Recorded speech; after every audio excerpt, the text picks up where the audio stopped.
Immense, fait de montagnes et couvert de steppes, la République de Mongolie s'étend sur plus d'1,5 million de kilomètres carrés.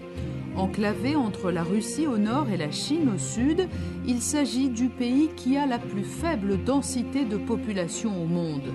Les Mongols, dont une grande partie sont des nomades ou semi-nomades, parsèment les campagnes de yourtes, cet habitat traditionnel. Ils vivent de l'élevage de chevaux, de moutons, de chèvres et de bovins tels que les yaks. Et après des décennies d'économie planifiée sous la tutelle communiste, le pays a amorcé un délicat virage au début des années 90 vers l'économie de marché.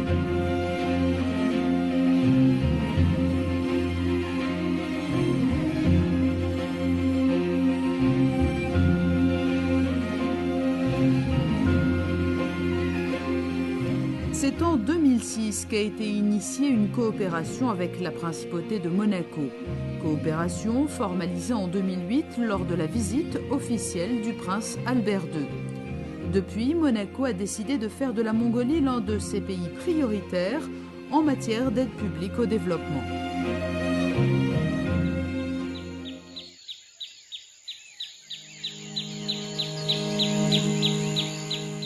C'est ici, dans la région de l'Arkhangaï, que l'amitié entre Monaco et la Mongolie a officiellement débuté il y a 3 ans. Nous sommes à Tsatsinéreg, à plus de 8 heures de route de la capitale, Oulan-Bator.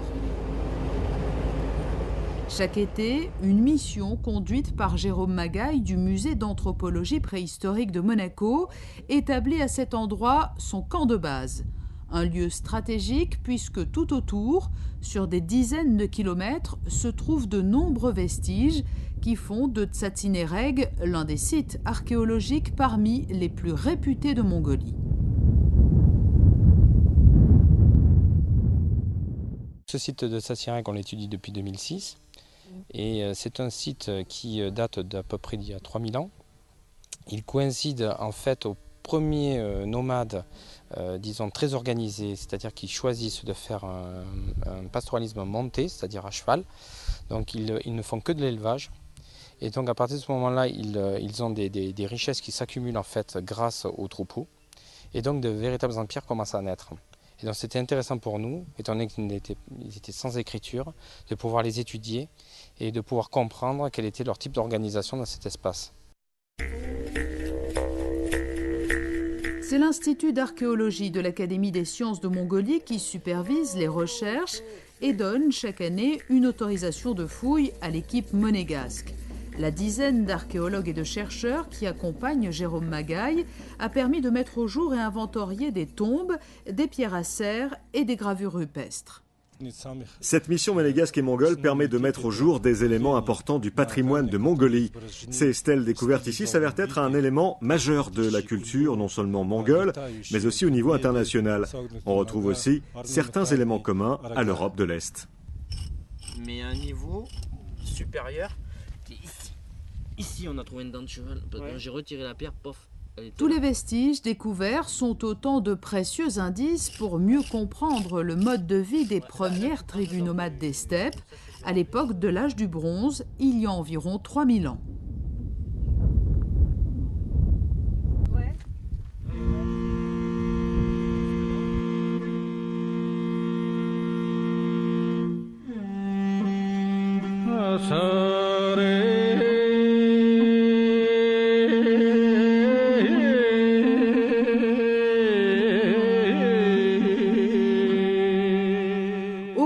Une vingtaine de personnes cohabitent sous les drapeaux monégasques et mongols.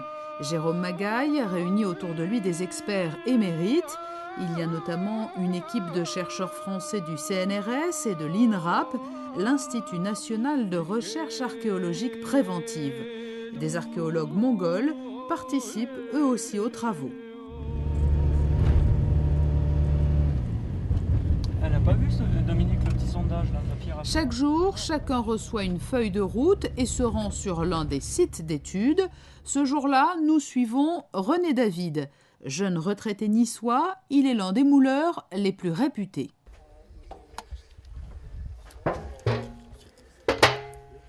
En ce moment, je suis en train de prendre l'empreinte de pierre à cerf Et pour les mouler, j'utilise une technique tout à fait originale.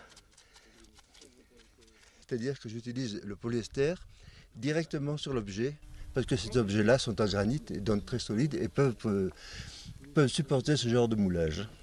Alors donc, je moule cette partie-là, cette face-là.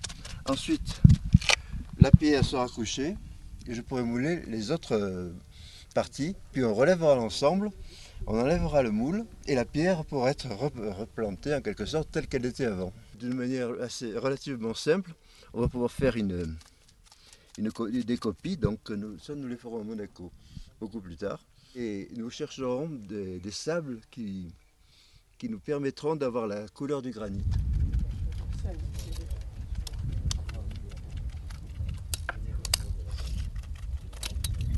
À quelques mètres de René, Dominique Sordoyer, une géoarchéologue de Besançon, est elle aussi à pied d'œuvre.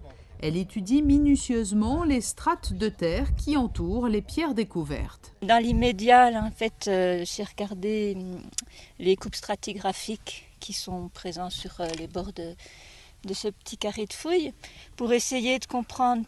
Donc, à la suite de la problématique archéologique, on cherche donc à comprendre comment ils ont opéré pour leur structure funéraire. Donc moi je recherche en fait au niveau du sédiment d'éventuels niveaux de sol, c'est-à-dire là on est sur ce niveau herbeux là, de la steppe. À l'époque peut-être que ce niveau était bien plus bas, donc on recherche où il pouvait se trouver justement pour comprendre au niveau de l'implantation, est-ce qu'ils ont vraiment creusé profondément ou pas. Est-ce qu'ils ont rapporté des matériaux?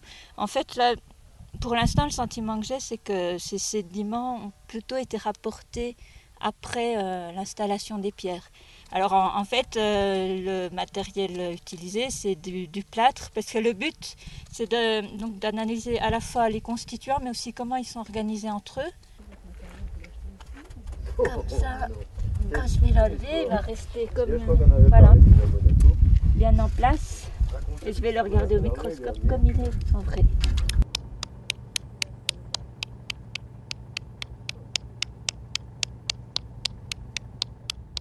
Près de Lisbas, cette cabane de bois spécialement construite pour abriter l'équipe, un artiste sculpte la pierre.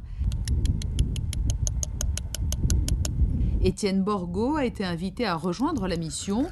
Il est originaire d'Anote dans les Alpes-Maritimes et ses talents de sculpteur sur pierre vont être très utiles aux archéologues. Je viens faire de l'expérimentation sur un granit gravé. Donc on a essayé de taper sur le granit avec différents outils en granit, en basalte, en quartzite pour voir lesquels étaient les plus durs, lesquels usaient le mieux le granit. Et donc c'est une espèce d'expérimentation de pierre à serre, quoi. Donc là, vous reproduisez en fait les techniques ancestrales. Est-ce que vous avez trouvé ce qui se rapproche le plus des techniques qui auraient pu être utilisées à l'époque? Alors, ce qui se rapproche le plus, c'est la quartzite, c'est la pierre la plus dure. Donc a priori, ils utilisaient vraiment la pierre qui usait le plus le granit pour taper et pour user la matière qui est assez dure aussi.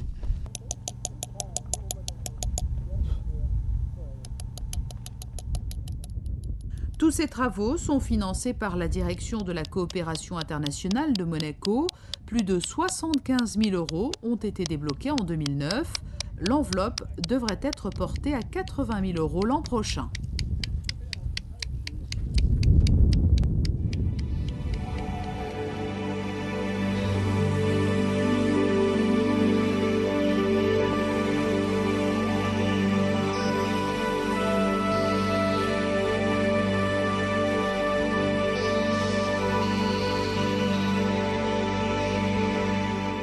Une nouvelle journée commence au camp de base de Tsatsinéreg, journée de célébration en Mongolie à l'occasion de la fête nationale, le Nadam. Un petit groupe va avoir la chance d'assister aux festivités dans la ville presque voisine de Tsetserleg.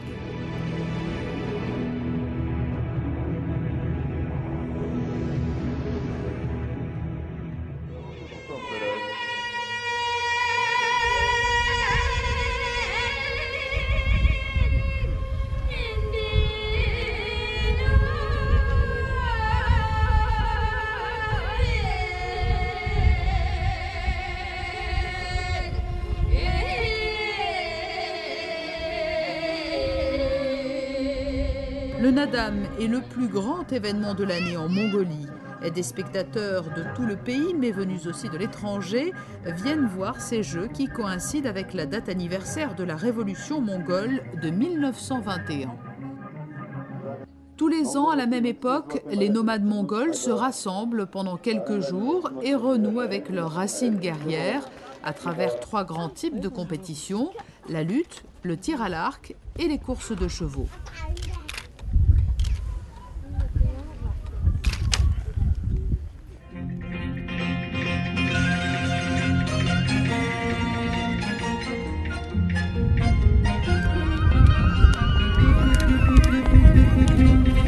Le cheval occupe une place prépondérante dans la vie des Mongols. Indispensable à la survie quotidienne, le cheval est également un élément de prestige lorsqu'il participe à des courses.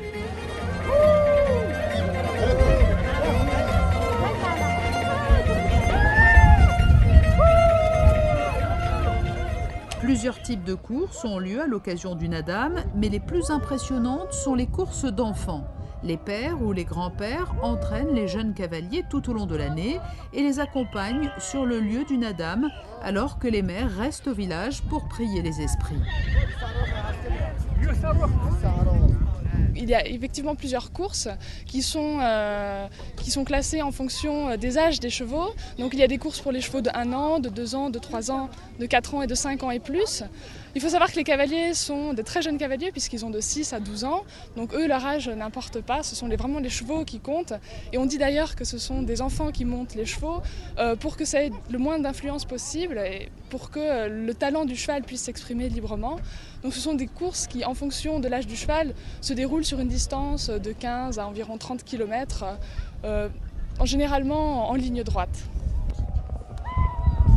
Ces courses sont dangereuses et de nombreux enfants chutent, d'autant plus que certains courent sans selle pour alléger encore plus leur monture.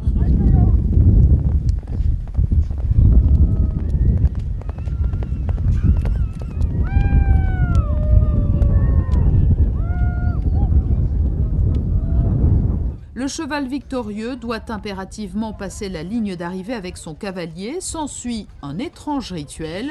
Les 5 premiers chevaux sont isolés dans un enclos. Les 5 premiers arrivent dans l'enclos et ils sont récompensés avec des rubans généralement bleus et puis des médailles. Et puis surtout, ce qui est important pour les spectateurs, c'est de toucher la sueur de ces chevaux vainqueurs puisque cela porte chance.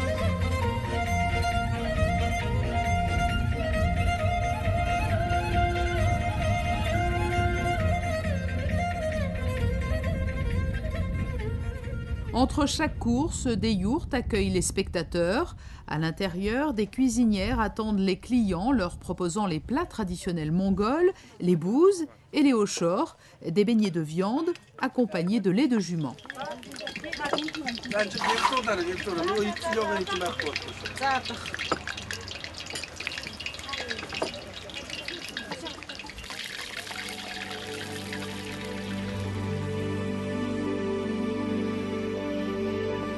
Mais déjà, pour l'équipe de Jérôme Magaille, il est l'heure de rentrer au camp. Après cette journée de repos en quelque sorte, avant de rejoindre Tsatsinéreg, un détour par la grande ville voisine s'impose pour un ravitaillement. Il faut en effet nourrir une vingtaine de personnes, non seulement les archéologues, mais également les chauffeurs et cuisinières mongols qui appartiennent au groupe.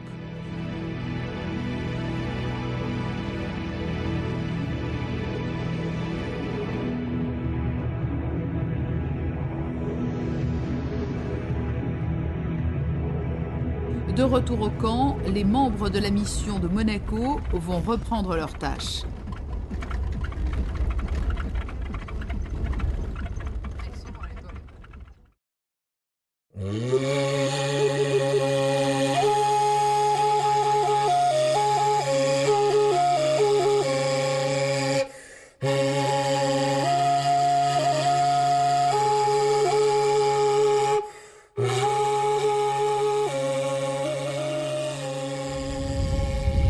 En place pour le 13, Yannick. Ok, c'est bon pour moi. Étienne? Oui, Yannick, je t'entends. Ok, tu es sur le tertre? Je m'y mets, ouais.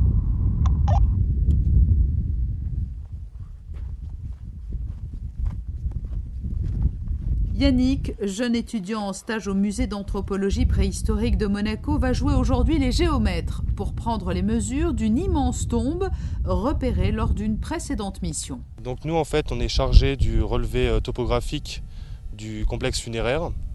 Donc le complexe funéraire qui se trouve ici.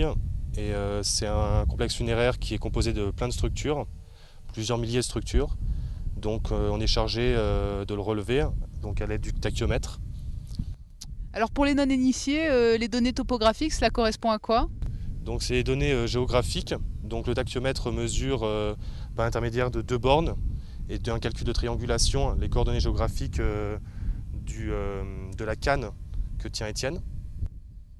Et ça vous permet en fait de délimiter et ensuite de reproduire un plan. Donc après on reproduit ce plan sur un SIG, donc un système d'information géographique, qui nous permet de pouvoir consulter sur la carte toutes les structures qui composent ce complexe funéraire. Étant donné que c'est un énorme complexe qui fait plus de 300 mètres de côté, donc pour voir un peu comment il est composé, la carte est obligatoire. Ok Étienne, tu vas au prochain ?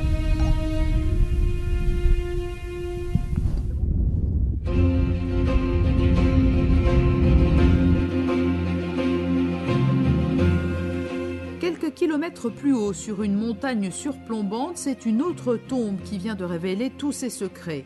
Jean-Jacques Grisot, archéologue à l'INRAP, y a découvert un squelette qui sera ultérieurement analysé. On a choisi une tombe parmi 20 ou 30 tombes au pied d'un piton rocheux.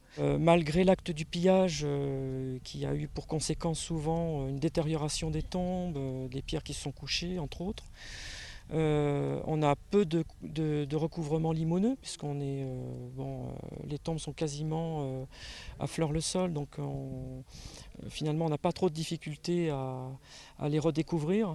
Et puis donc on fait ce qu'on appelle un décapage archéologique, c'est-à-dire qu'on délimite la tombe assez largement et on enlève la couverture végétale.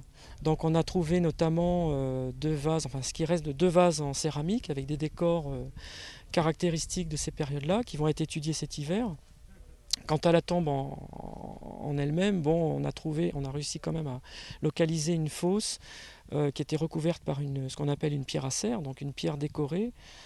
Et sous cette dalle, un peu comme un tombeau, on a découvert donc un individu enterré en pleine terre, dans une fosse qui fait à peu près 2 mètres, 2,50 mètres de longueur. Cette tombe remonterait à environ 1000 ans avant Jésus-Christ, à l'époque de la transition entre l'âge du bronze et l'âge du fer. La datation est de plus en plus pointue, grâce à l'apport notamment des nouvelles technologies. Il y a à la fois des ossements et surtout des charbons. En fait, sur les ossements, il faut qu'il y ait encore du collagène à l'intérieur pour qu'on puisse dater le carbone 14 à l'intérieur des ossements. Et puis, il y a des morceaux de charbon. Par chance, souvent, nous trouvons du charbon, y compris maintenant de tout petits morceaux de charbon suffisent pour dater au carbone 14 la date de la tombe, mais aussi les couches successives de remplissage de sédiments de cette tombe. Chaque année, en fait, il y a de nouvelles découvertes en sciences, ce qu'on appelle les sciences dures, parce qu'il s'agit en effet de molécules, y compris même d'ADN. On peut envisager même aujourd'hui des analyses ADN sur les ossements humains, mais aussi des animaux. Mais il y a aussi des nouvelles technologies qui nous permettent, notamment en carpologie, sur l'étude des graines. La moindre graine qui est trouvée dans une sépulture nous permet d'avoir plein d'indices à la fois sur l'environnement de cette tombe, mais aussi sur les activités des hommes, les pollens, bien entendu.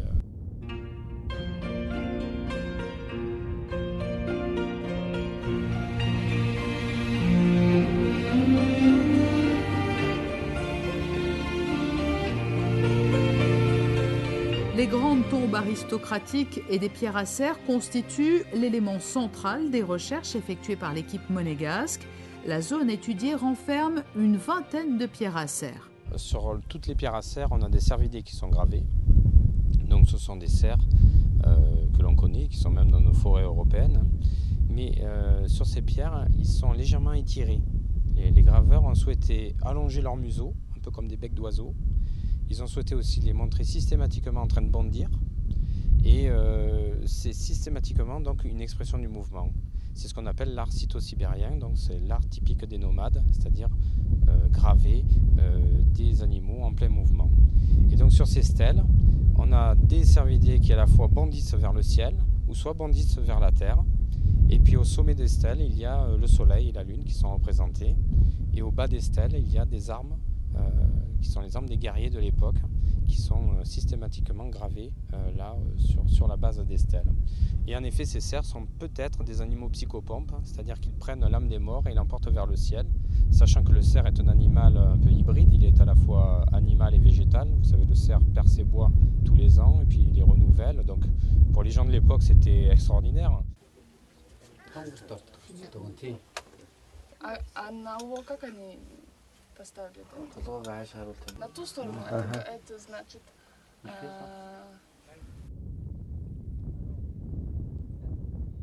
Nous retrouvons Charlotte, la jeune étudiante en ethnologie à Paris. Elle fait partie intégrante de l'équipe. Sa mission, recueillir de précieuses informations auprès des nomades qui habitent non loin du camp. J'effectue un travail en lien avec celui des archéologues qui travaillent sur les sépultures et les restes qu'ils trouvent autant humains que des restes de chevaux. Donc je les interroge sur l'abattage des chevaux et la consommation de la viande pour essayer de savoir si on a une certaine continuité, si les os qu'on trouve dans les sépultures ce sont des os qui conservent actuellement ou par exemple sur le traitement des crânes, est-ce qu'on peut retrouver des similitudes. Et je m'interroge aussi sur le mouvement de leurs troupeaux pour essayer d'avoir un aperçu de l'occupation de l'espace et des pâturages. Et pour récolter ces informations, Charlotte, qui parle couramment le mongol, ne recule devant rien. Il est important de se soumettre aux coutumes locales pour établir un lien avec ses interlocuteurs. On accepte tout ce qu'on nous offre, puisqu'on est toujours très très bien accueillis dans ces yourtes. On nous offre des fromages et des gâteaux en abondance, du lait de jument fermenté, du thé au lait et même de l'alcool de lait distillé à moult reprises.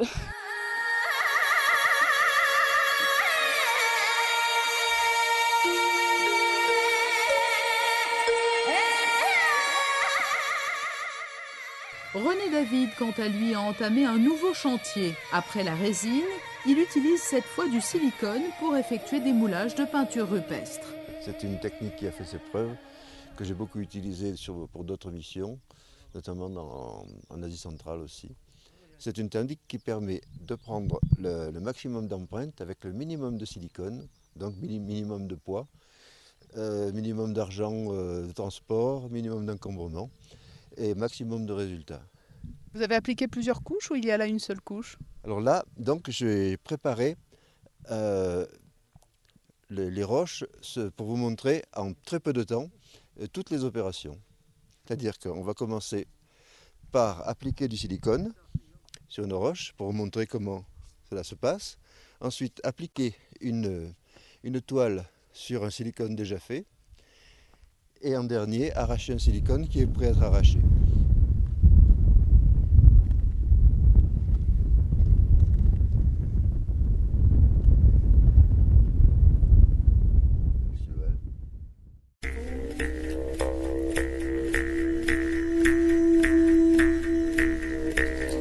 Chaud, chaud, chaud.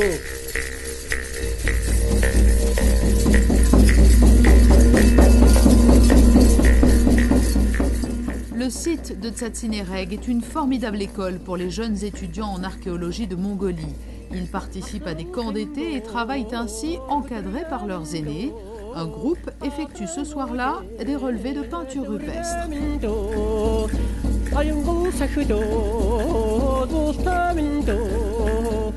C'est vraiment une très belle expérience pour moi et plus généralement pour tous ces étudiants de ma classe d'archéologie. Là, nous sommes en train de reproduire ces peintures rupestres, puis nous les scannerons à notre retour au camp. Et chaque année, le résultat des recherches est consigné à l'Institut d'archéologie de l'Académie des sciences de Mongolie.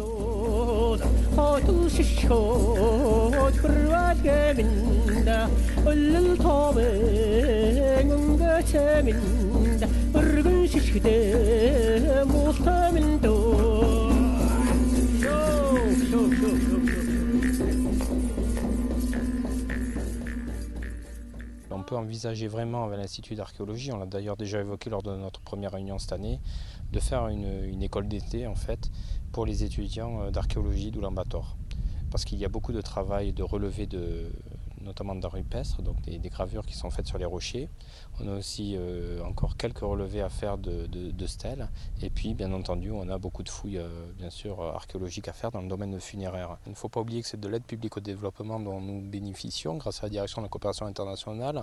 Donc il s'agit vraiment d'appliquer ce que l'on a en archéologie, tous ces documents, de les vulgariser et de permettre bien sûr au peuple mongol de connaître son histoire. Enfin du moins on peut y contribuer modestement et avec eux en tous les cas, et qu'ils puissent après dans le futur, pourquoi pas continuer seuls, sans nous, à continuer à défricher ce vaste patrimoine.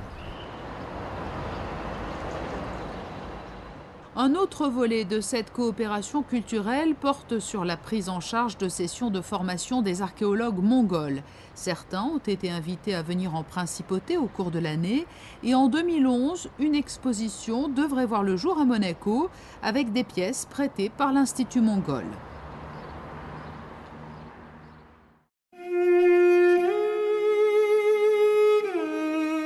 Mais la mission monégasque a également d'autres ambitions pour le site de Tsatsinéreg. Avec l'accord des autorités locales, un projet d'itinéraire culturel est à l'étude. Respectueux du patrimoine et de l'environnement, il apporterait à la population rurale de l'Arkhangaï d'autres sources de revenus que celles issues du pastoralisme.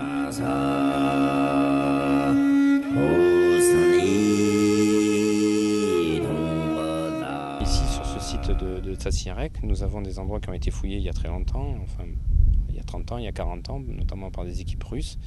Et ces emplacements peuvent être aménagés pour que les touristes puissent les visiter sans qu'on crée de dommages, je dirais, au site archéologique lui-même. Les parties les plus sensibles, disons que nous les garderons en réserve, elles seront protégées, mais le public pourra quand même venir, y compris le public mongol. Nous tenons à ce que les Mongols eux-mêmes connaissent leur histoire et puissent la découvrir in situ sur leur site archéologique. Donc l'autre aspect, c'est à la fois de faire participer les populations locales. C'est-à-dire nous avons sur place des yourtes de bergers. Ils ont des chevaux, de fait, vous savez, un nomade ici a plusieurs chevaux. Et donc ils peuvent éventuellement participer à des promenades à cheval. Et donc il y aurait des retombées économiques aussi pour les pasteurs qui sont ici sur place à Tsatsinéreg et qui ont souvent besoin de revenus complémentaires à leur activité agropastorale. D'autres emplois pourraient également voir le jour grâce à ce parcours écotouristique. Des postes d'agents du patrimoine pourraient être créés pour encadrer les visites et surveiller les différents sites par la même occasion.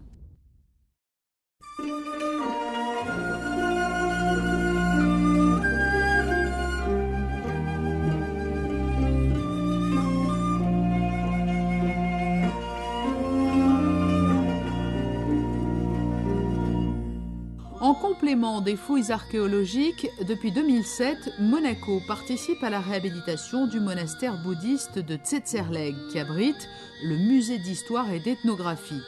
Ce site sera le point de départ du parcours culturel que souhaite mettre en place Jérôme Magaille. Placé sur la route de la soie, le bâtiment a une architecture du XVIIe siècle. Le temps, mais aussi les purges communistes des années 30, ont considérablement altéré les bâtiments qui composent ce complexe. Seuls 3 temples demeurent à ce jour. Il va falloir faire des diagnostics sur ces bâtiments très abîmés.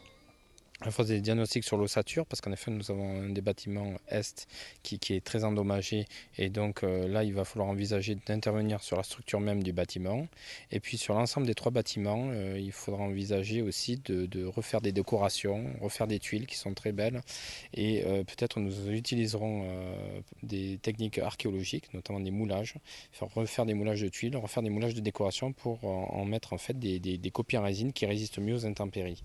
On remplace tous ceux qui sont cassés, même ceux qui manquent comme là-bas. On les remplace par des moulages en résine et qui seront bien sûr teintés de la même couleur. Les couleurs seront respectées. En résine, c'est ça? Oui, en résine.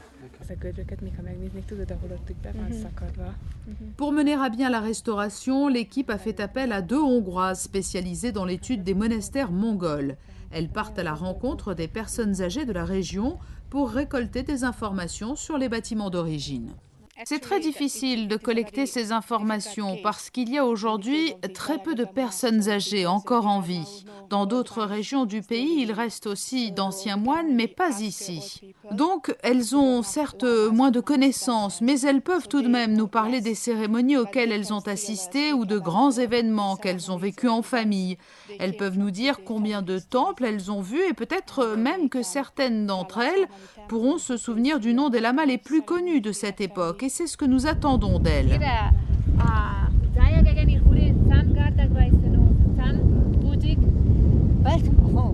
La plupart du temps, elles sont très heureuses de parler de leur enfance, spécialement lorsqu'il s'agit de personnes très croyantes. Elles aiment parler du passé parce que c'était une époque florissante.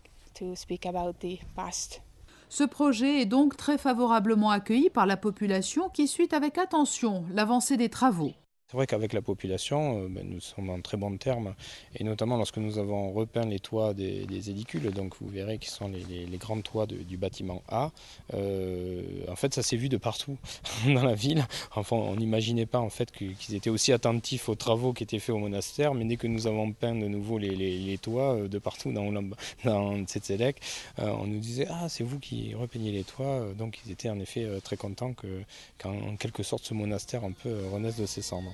En 2009, 30 000 € ont été alloués par la direction de la coopération internationale de Monaco à ce projet de réhabilitation du monastère de Tsetserleg.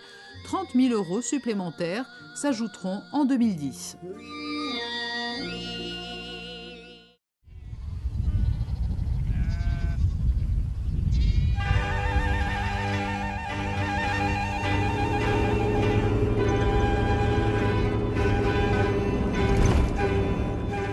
Et si la coopération entre la principauté de Monaco et la Mongolie a débuté par un volet culturel, elle pourrait à l'avenir trouver de nouveaux prolongements.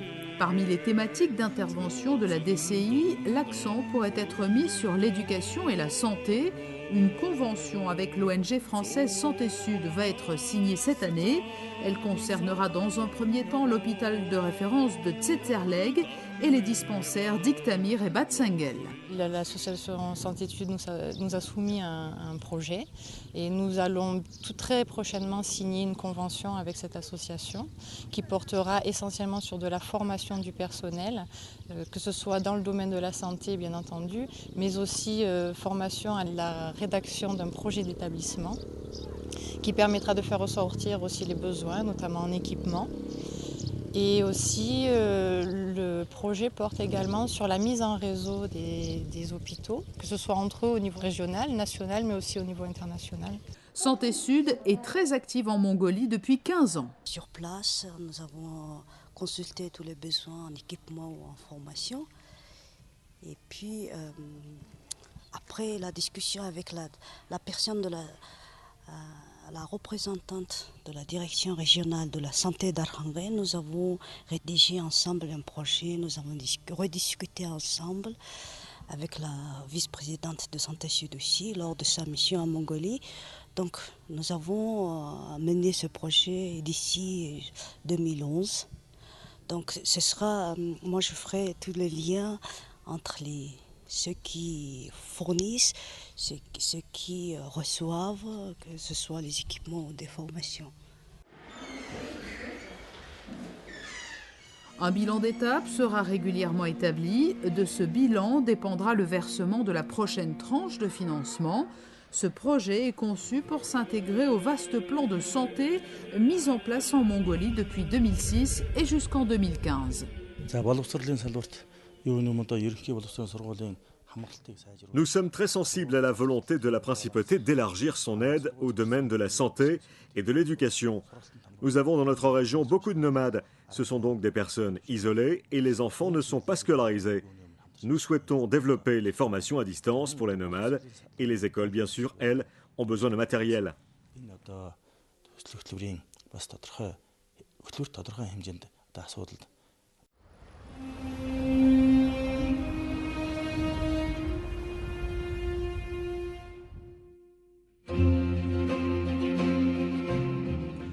Soucieuse de développer la coopération avec la Mongolie, la direction de la coopération internationale de Monaco a également d'autres projets à l'étude.